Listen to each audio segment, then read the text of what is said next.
Hey everybody, it's Dr. Joe's in the house on this very cold Wednesday evening here in Washington, D.C. area.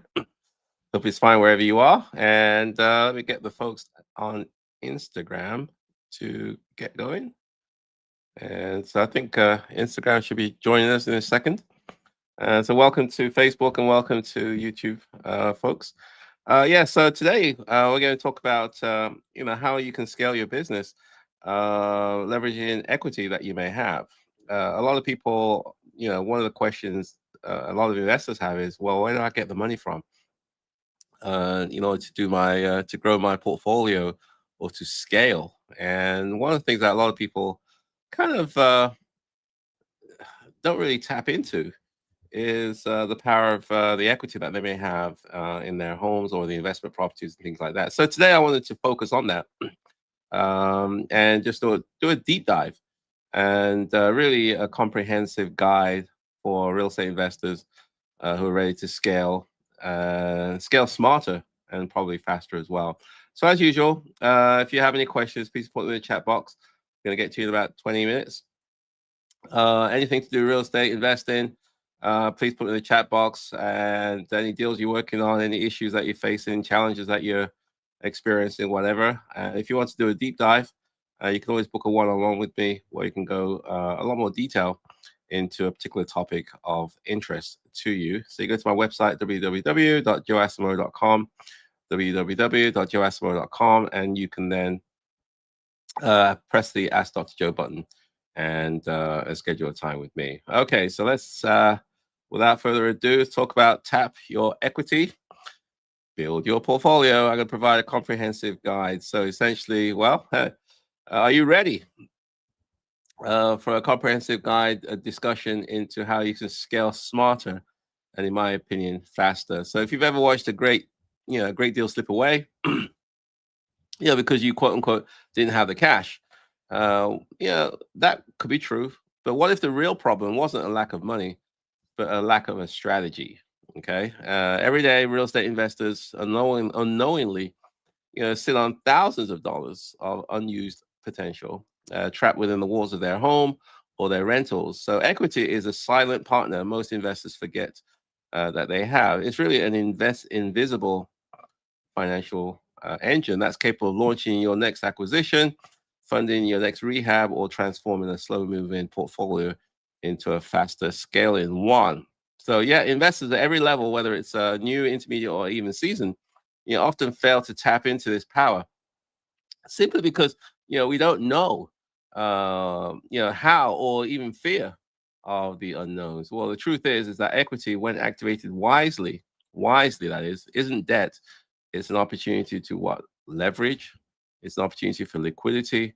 Also, it's an opportunity to bridge. It acts like a bridge between where you are now and where you want to invest, as your career goes forward. But like every other powerful tool, equity must be handled with precision, intention, and understanding. It's a double-edged sword, leverage. And so you got to be, know what you're doing, do it very, very carefully. So the goal isn't to borrow recklessly. The goal is to borrow strategically, aligning timing, structure, and exit strategy and risk control into a cohesive plan. And this whole thing is also designed to support your long-term portfolio growth. So what we're going to cover today in this live stream is draw upon some of the lessons that I've experienced, the good, bad, and ugly over the years, and also talk about those people who've used equity to win big and others who have failed or painfully miscalculated. So the goal is that by the end of today's session, you'll understand not only how to tap your equity, but when and why, with the clarity and confidence needed to build sustainable, resilient real estate business in any market. So let's do a deep dive into the various strategies and so on. So as usual, I've broken into 6 parts, 1 through 6, and I'll go through each one separately. So let's get to number 1, which is the real reason investors get stuck, i.e., untapped equity. So the question is, how many deals have you missed simply because you didn't realize you were already sitting on the capital to fund them? You were either not knowing that you did have equity that you could tap into and you didn't know, and therefore you missed some opportunities. So, well, most investors believe they can't grow. They can't grow because they don't have enough cash saved, or because the interest rates are too high, or because lenders, are tightening their requirements, which they always do during slow periods. So while these challenges are real, they are real. Things like don't have enough cash, interest rates are too high, or lenders are tightening their requirements. That's true. However, they often distract from a deeper truth, and that is many investors are equity rich but cash poor because they've never learned how to access the equity they've already earned. Okay, so are you equity rich but cash poor and you have some properties? Well, you could be a source there that you can tap into. So equity is not just a number printed on a mortgage statement. It's capital, it's potential liquidity. Also, if done right, it can give you options. And when used intentionally, it becomes the most powerful, flexible, and most effective, cost-effective funding source an investor can ever have. It can be. However, this failure to tap into equity doesn't just come from laziness. It comes from fear. Okay, stories of bad refinances or over leveraging investors became cautionary tales that overshadow successful case studies. So there are some cautionary tales or sad stories of people that have tapped into equity and unfortunately it didn't work out. However, there are also very, very successful ones. I mean, I tapped into equity. I bought a house and fixed it up over time. There was equity in there. I got a home equity line of credit and used that house, the equity in the property to acquire more properties. Okay, so I was able to use one house to buy more houses. So new investors often assume that tapping equity is quote unquote too risky. Well, intermediate investors sometimes worry that it increases quote unquote their expenses because now they have additional mortgage or loan payments to make. And seasoned investors sometimes become very protective of properties that have been paid down or paid off. Okay, yeah, in every case, the underlying issue is the same: a misunderstanding of how equity works and how to leverage, and especially if applied strategically, how it can create wealth. Okay, so every seasoned investor who scaled quickly, including myself, can point to moments when we tapped into equity. And that allowed us to jump on opportunities, take down multiple properties at once, or fund renovations, or that dramatically increased rent and property values.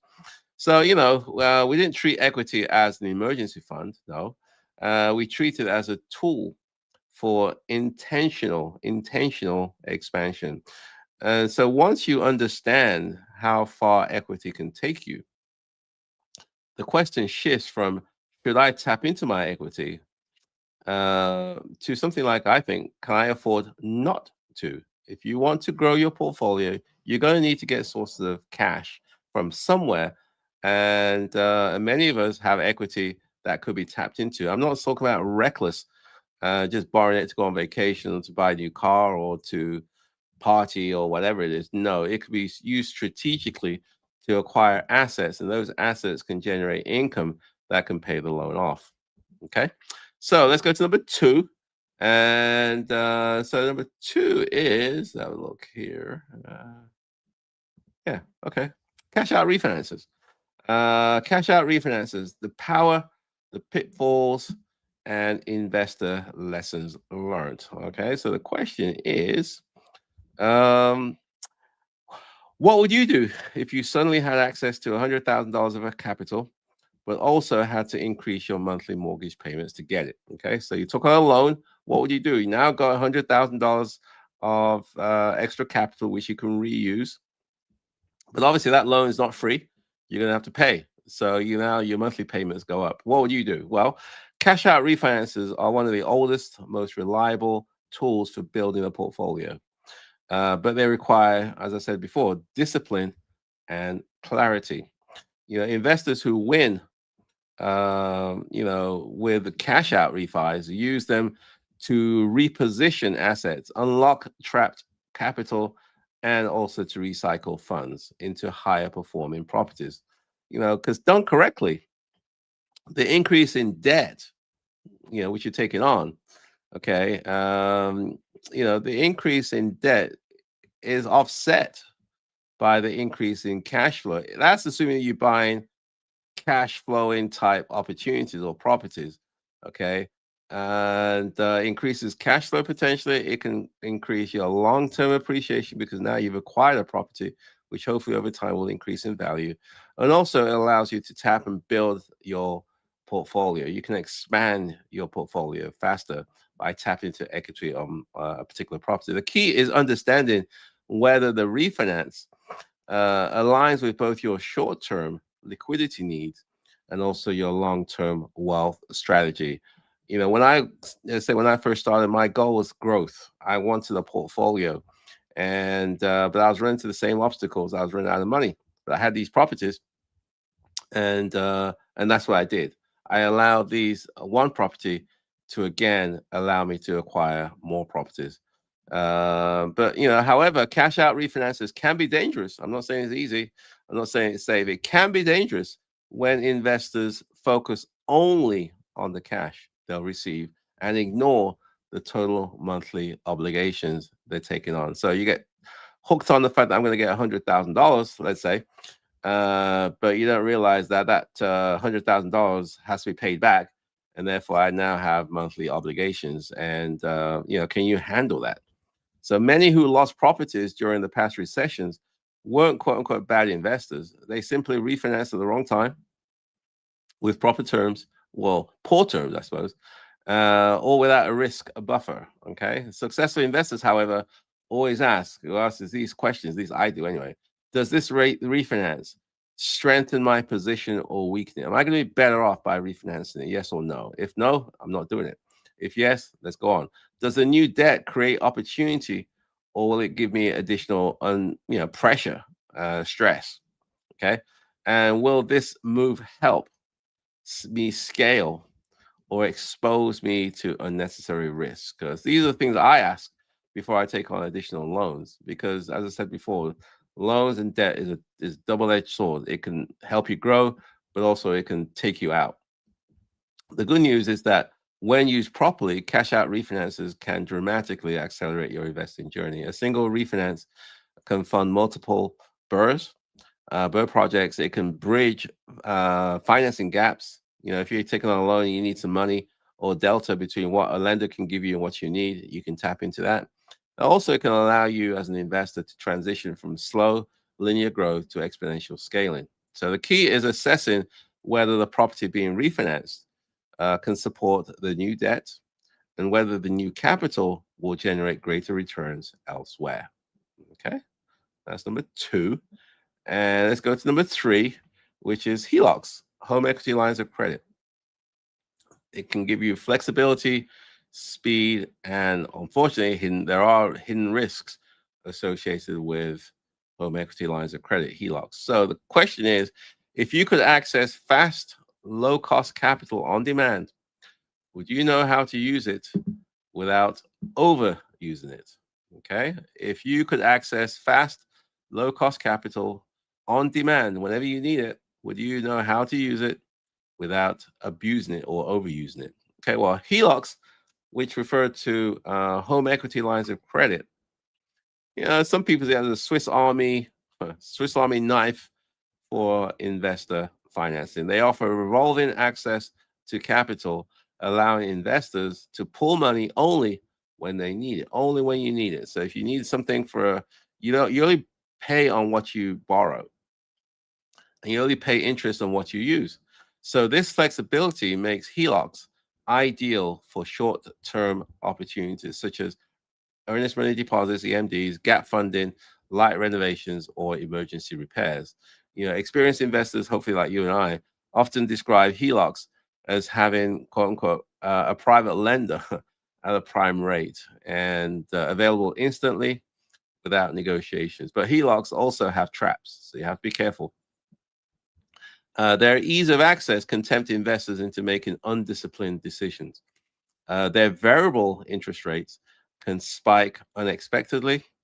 Their ability to be fully drawn can push inexperienced investors into sudden financial pressure. There is a credit card, essentially. and you can tap it whenever you want it. And so if you're not disciplined, you can get yourself into a lot of trouble. The investors who struggle with HELOCs tend to underwrite the best case scenario instead of the realistic one. So, they forget that to treat HELOCs like a business tool, not a safety net, not a piggy bank, and not a shortcut to bypass strong deal analysis. So, but however, on the other hand, though, investors who thrive with HELOCs, and I that's what I used. We use them strategically. We keep our balances low, or pay them off when we can. We deploy them into short-term, high-impact activities to acquire, to renovate, refinance, and pay it off. They pay them down quickly. Okay, these are short-term, and we use it to bridge timelines between acquisitions and long-term refinances, especially during the BRRRR stage. So instead of falling in love with HELOCs convenience, we respect the power and limit, hopefully, its potential harm. I'm a great fan of HELOCs, but they are variable rate loans. And so if interest rates go up, your payments will go up. And the bad thing about HELOCs, I think a lot of people found out the hard way, is that at any time the banks can yank it.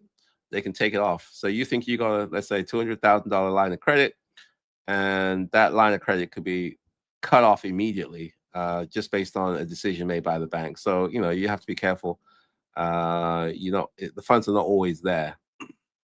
Okay, so that's number 3. So again, about halfway through. So if you've got some questions, please put it in the chat box. I'll get to you in about 10 minutes. And if you want to book a one-on-one with me, you can go to my website, www.joeasamoah.com, and you can schedule a one-on-one with me. So we've done 3 so far. And we've talked about, so what have we talked about so far? We've talked about the reasons investors get stuck, which is untapped equity. We talked about cash out refinances. And then we also talked about HELOCs, home equity lines of credit. So go on to number 4, which is a blended and portfolio loans. This one's an interesting one. I've never actually done one of these, but I know I was invited to get one, and I'm glad I didn't, tell you the truth. Using leverage to scale. So the question is, what if the difference between a 2-property portfolio and so what if between a 2-property portfolio and a 10-property portfolio was simply the way you structure your debt? Okay, so this sort of blended portfolio strategy is it's an interesting one. So blended and portfolio loans are the leverage strategies that sophisticated investors often use when they've outgrown conventional financing or want to scale rapidly. Well, these tools allow lenders to evaluate your whole portfolio, not just one property, but your entire portfolio, and not just individual properties. Okay, so they look at your portfolio, especially for investors with strong rents, stable cash flow, and growing experience. This opens the door to more capital, looser constraints, and financing that aligns with the full strength of their business, rather than limitations of a single asset. So what do I mean by that? These blended loans combine multiple debts into a single structure. So if you got, let's say, 5 properties, instead of doing a loan on each one, the lender will look at all 5 properties and give you or borrow you or give you a loan, I suppose, based on the entire portfolio as opposed to individual properties.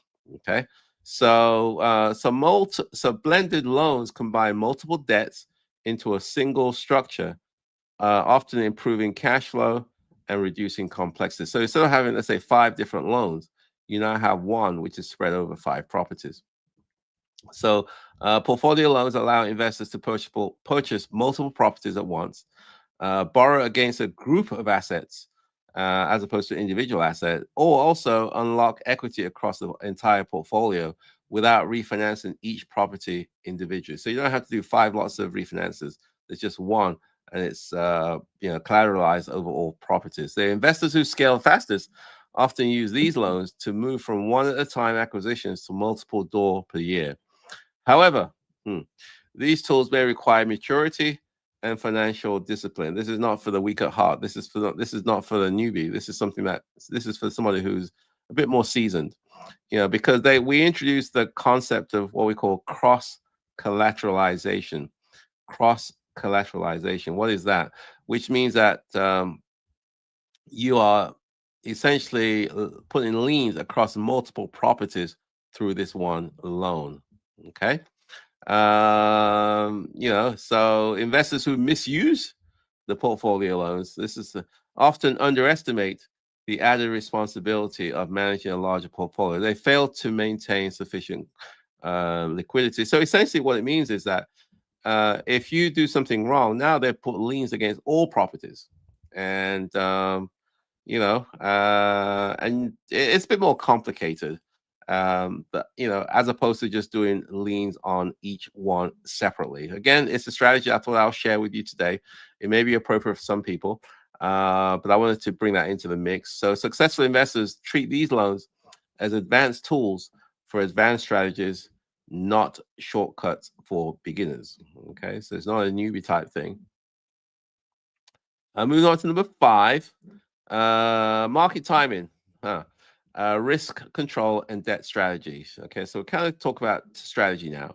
Are you building wealth or unknowingly building a future cash flow crisis? Are you building wealth, or are you kind of setting yourself up for, crisis later on? Well, equity strategies only work when paired with discipline, risk control. Discipline, risk control. Even the best leverage tools can hurt an investor who ignores market cycles. And I've been through market cycles. They ignore, overextends their debt, and who also fail to plan for fluctuations in rents and interest rates. The investors who lose properties rarely fail because of a single bad deal. No, they fail because they didn't protect themselves from the broader market forces working around them. So they mistime the market. They can't sell their stuff. Interest rates have gone up, so the cost of money has gone up, and the cost of debt has gone up, and it takes them out. Okay, so strong investors know that equity isn't a blank check. It's not a blank check. We analyze interest rate trends. We stress test our portfolios under multiple cash flow scenarios. And also, we try to maintain reserves. So unexpected vacancies, unexpected repair bills, don't compromise our debt obligation. We are ready. We have reserves. We can handle these things if and when they arise. They understand that risk is not the enemy. It's unmanaged risk, that is. Okay, so the best investors also match their debt structure to their business strategy. For example, if they plan to hold on to a property for a long time, we try to lock in fixed rates loans whenever possible. If you're flipping, obviously, or refinancing quickly, then you want to prioritize speed and flexibility of the money. So we don't just borrow because we can. No, we borrow because the structure and the timing align with our goals and our risk tolerances. Okay. And then finally, number 6, do a couple of case studies. Case studies, the good, bad, and the ugly. So the question is, what separates investors who win big with equity from those who lose everything because of it? So what separates those who win big and those who lose everything? Well, every experienced investor can tell a story about a deal that went right. Yay. And also another that went painfully wrong. Almost like going to the casino. A lot of people brag, I won this at the casino this week or this month or whatever it is. They never talk about the money that they've lost. They always talk about when they won some money. So the good stories often begin with discipline and end with exponential growth. That's on the good side. The bad ones begin with optimism. Oh, this is the greatest thing. And they end with regret. I wish I never did this. Okay. And the ugly ones, they typically involve ignoring warning signs. There are signs that are telling you that the market's shifting. There's signs telling you that this area is not going to rent. There's signs telling you that this contractor that you have is not a good one. They rush in And and then they find out that it didn't work out the way it's supposed to be. Okay, so the investors who succeeded with equity followed predictable patterns. We underwrote conservatively, we borrowed strategically, we used the funds for cash flowing opportunities, and we also kept reserves. Okay, we're patient, intentional, and we avoid emotional based decisions. We never borrowed more than the asset or the cash flow allows. And investors who have failed often did the opposite. Okay, some pulled too much equity from their homes to chase speculative deals. Others refinanced right before a market downturn. Many relied on quote unquote best case scenarios and ignored liquidity. So a few bundled properties into a portfolio loans without understanding the whole idea of cross collateralization, which I talked about, and lost multiple assets when one property underperformed because you've now put liens against a portfolio. So if one goes down, it could take the entire portfolio with it. So the truth is that equity is neutral. It's neither good nor bad. But investors' behaviors determine whether equity becomes a wealth multiplier or a financial landmine. Once you understand the patterns that lead to success and the patterns that destroy portfolios, then you gain the wisdom needed to scale safely. So, in conclusion, yeah, equity is more than just a number on a spreadsheet. It's one of the most powerful, transformative wealth building tools available. It's good to have equity, but like all powerful tools, it demands respect. Okay, it demands a strategy, it demands understanding.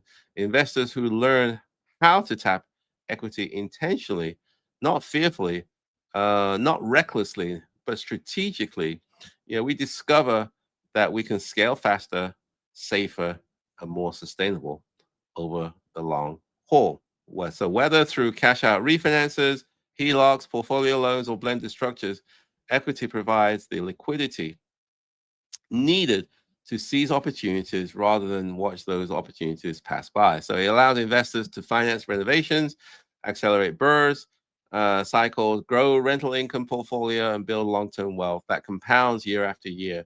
But success also requires understanding. It requires wisdom, understanding risk, planning for downturns, protecting cash flow, and learning from the triumphs and mistakes of others. So ultimately, tap into your equity. You can build your portfolio. It's not a slogan, it's a blueprint. It can be a blueprint. It's an invitation to move beyond slow linear growth and step into intentional strategic scaling. So, with the right mindset, tools, and systems, equity becomes the engine that could drive you financial freedom. And for investors willing to learn and apply these lessons, the journey ahead is not just profitable, it can be transformational. Okay, so that's it for today's education portion. And so let's get down to if you got some questions, please put in the chat box. I'll get to them shortly. And anything to do with real estate investing, anything to do with strategy, anything to do with what we've talked about today. If you want to shoot me an email, you can reach me at joe@joeasamoah.com, joe@joeasamoah.com. And if you want to book a one-on-one, you can go to my website, www.joeasamoah.com, www.joeasamoah.com, and you can schedule a one-on-one for an hour. Just press the Ask Dr. Joe button or icon. Okay, so let's get down to it. See if there's any questions we have here. Greetings from Phoenix. Hey, Dow 2, hope you're doing well. And Dow 2 3005 in sunny Phoenix, Arizona. Okay, Nestacan. Hey, Dr. Joe, thanks for all the info that you provide us every Wednesday. You're welcome, Nestacan. Let's have a look. If you have a 3-bedroom house and you meet a tenant that has a 4-bedroom voucher, can you still take that tenant? Good question. So Nestor Khan's got a property and it's a 3-bedroom home, and somebody has applied or is interested in it, and they have a 4-bedroom voucher. It depends on the jurisdiction. Generally, they do allow it for someone to step down So in theory, you could take somebody who has a 4-bedroom and move into a 3-bedroom house. There are pros and cons with that, though, I will say. The biggest con, well, the pro is that obviously you get your place rented, if you can. I generally try to avoid renting to people who have a higher voucher than the bedroom count. The reason why I do that, I kind of try to avoid that, is because now you have more people that's going to be sharing a room. Let's just say that there are 5 people in the house, and let's just say 6 people. So there are 6 people in the household, and you have a 3-bedroom house. Okay, and these people qualify, let's say, for a 4-bedroom voucher. So if they were to get a 4-bedroom, then maybe a couple of people will have to share. But now if they go to your house, then everybody has to share. Okay, because there are more people, but it's a smaller place. So more people have to quote unquote double up. And that's the downside from my perspective. It means that if they go double up, it means at some point they're going to say this place is too small for us. Okay, we need a bigger space. We need a 4th bedroom, which they qualify for. And so there's a chance that they will leave because the house that they've got is just too small for the size of the family. So you're likely to have more turnover. Now, the flip side to that is if you have a 4-bedroom, and as long as the numbers work, should you rent to somebody who has a 3-bedroom voucher who's expressed interest? I'm okay with that part because it means that this family, has got a bigger house than what they qualify for, which means that they're more likely to stay because now more people have their own rooms rather than having to share a room. So it's almost like um, a bonus room, I suppose, that they have that they wouldn't have if they were to get to another property that's the same voucher size. Hopefully that makes sense. So it's a double-edged sword, or the inverse is I typically try to stay away from going down, i.e., have a 3-bedroom rented to 4 bedrooms. But I'm fine if I have a 4-bedroom and a person with a 3-bedroom voucher qualifies without me having to reduce the rent, and therefore they now have an extra room which they wouldn't have otherwise, and therefore they're more likely to stay longer. So that's my response to that question. If you want more information, Esther Can, please, if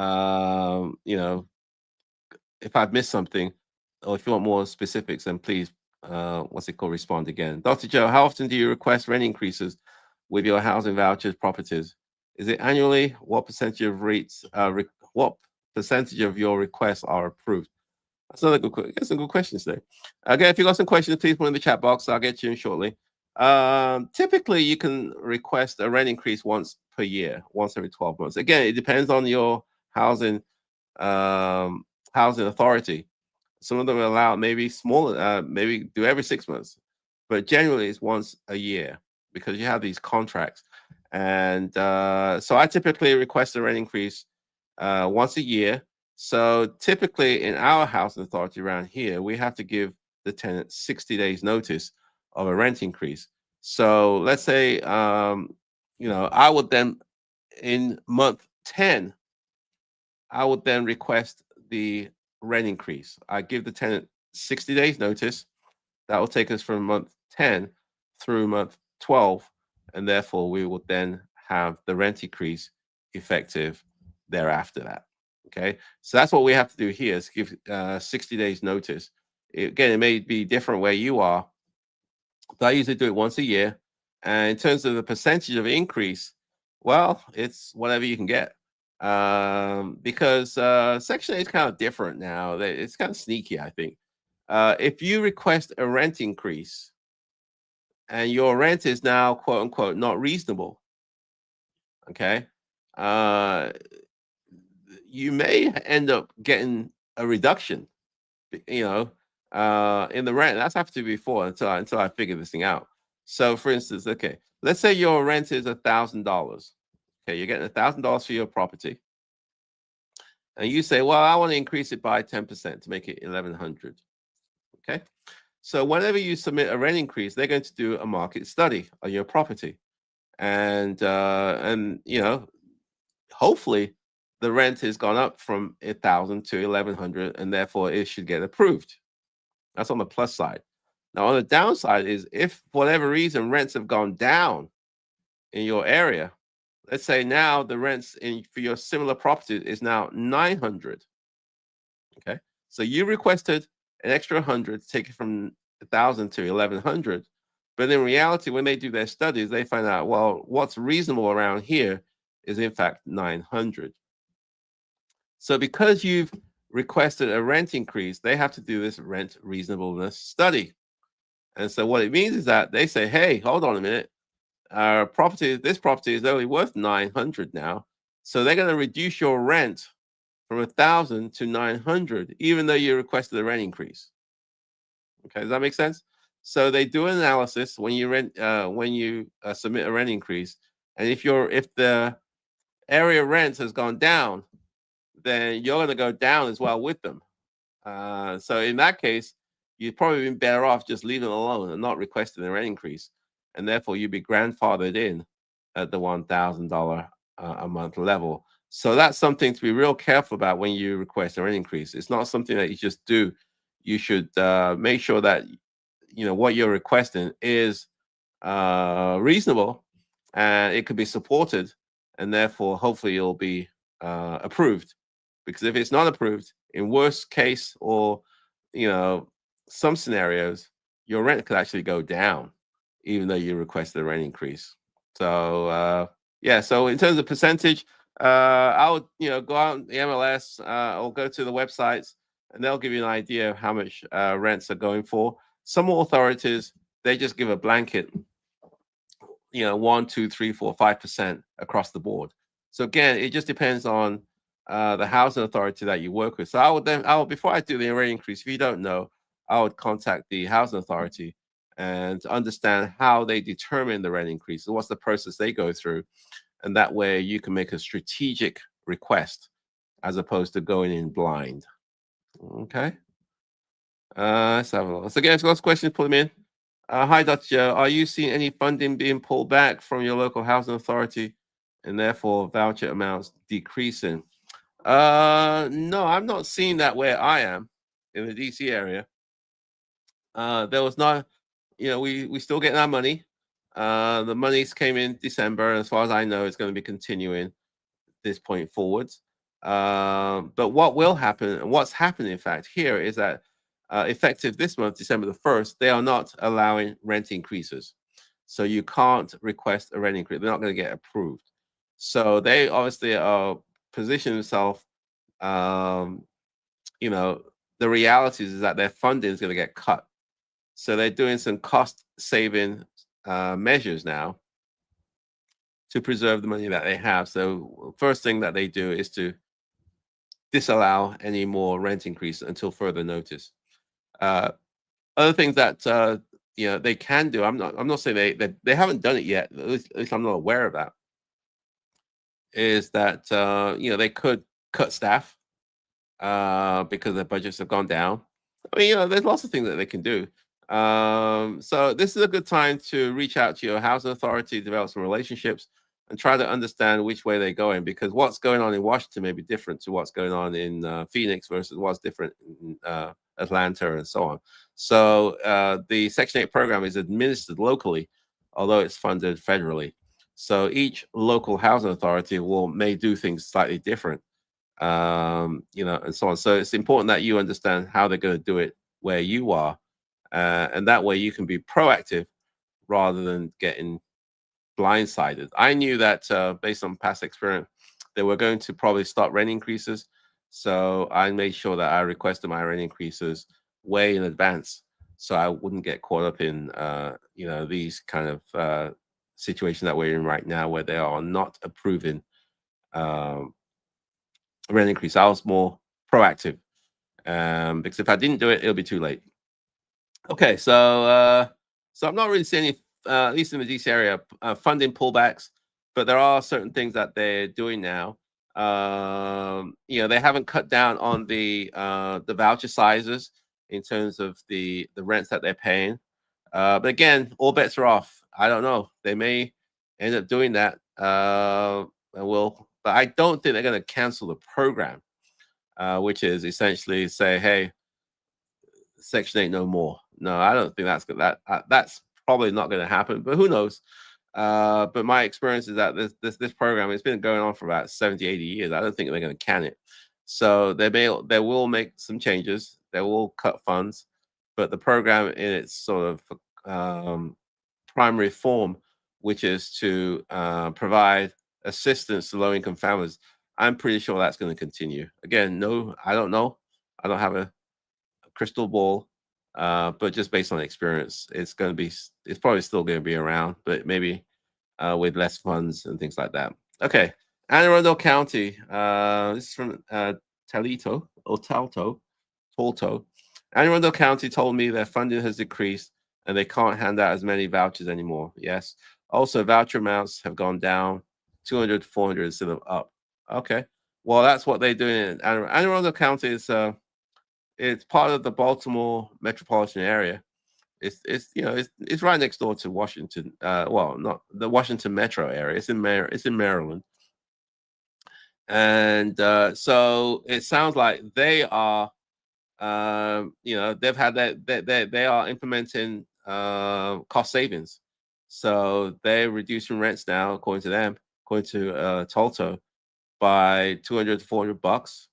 And they are decreasing the number of vouchers being issued, which means that if somebody, if someone's not taking care of or breaking the rules, let's just put it that way, for the voucher, there's a great chance they'll cut them off because they've got less money. So they may, yeah. So that's something that they'll do. They'll be a bit more particular. People who violate the rules, people who don't recertify when they're supposed to do, people who don't abide by the rules that they are supposed to, they can terminate them. And because one less voucher that they have to pay means there's more money now to go around. So I think they may be more stricter, both on the landlord and the tenant side. So this is not the time to try to push the envelope too much. Okay, let's go. Let's go to see if there's any questions on Instagram. Which banks have HELOCs for LLC-owned rentals? That's a good question. It depends where you are. It's from Peter HE8. I don't know where you are, Peter, but I know that also you probably have to go to a broker, a loan broker. I mean, there's one that I've done business with. They do allow HELOCs on LLCs. I think they go to like 60 or 65% loan to value.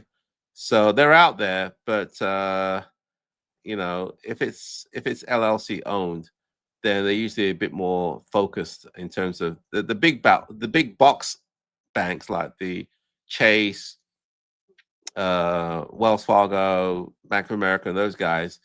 They probably will more lean towards primary residences and properties that are owned in your personal name as opposed to properties that are owned in LLCs. So they're out there, and but I would say I would suggest that you contact a loan broker, or if you want to, you can shoot me an email, and I can give you the name of the person who I use. Maybe they can work with you where you are. Again, I don't know where you are, so I need more information. Okay, so what else is there? So I think I'm going to wrap it up. It's now 7:46, and I think today was a good session. Hopefully, if you've got some last minute questions, put them in now. Otherwise, I'm going to wrap it up and have myself an early night. Just relax and chill. Hopefully, today was interesting for you. It's getting more towards the.